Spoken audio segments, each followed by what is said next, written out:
نعمت لا تشکر کسیئة لا تغفر. نعمتی که شکر نشود مانند گناهی است که بخشیده نشود. شکر زیاد بکن. شکر کاری داره. قسمت‌های خوب زندگیتو نگاه کن، بگو الحمدلله. الان شما الحمدلله همتون بیمارستان نیستید، اینجا هستید. الحمدلله بگو الحمدلله. شکر کاری داره.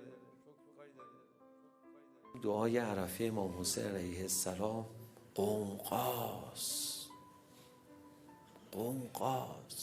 شکر میکنه خدا رو.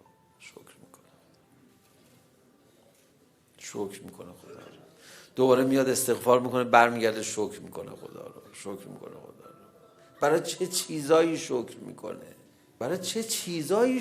میکنه؟ خدای من که تو رحم مادر بودم، من که نمیفهمم چی میخوام تو این دنیا که تو چشم برام گذاشتی.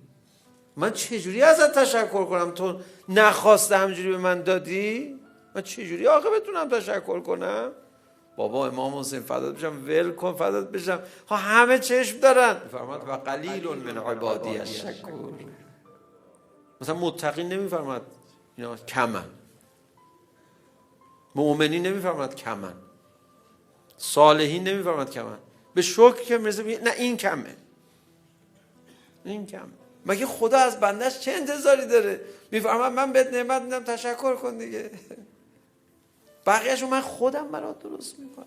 شکور به کی میگن؟ شکور به کسی میگن از نعمتهای همیشگی بتونه شکر کنه.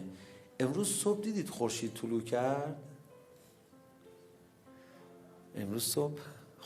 کرد؟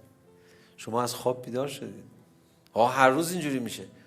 خیلی این اتفاق خوبیه، شکرشو به جا بیار.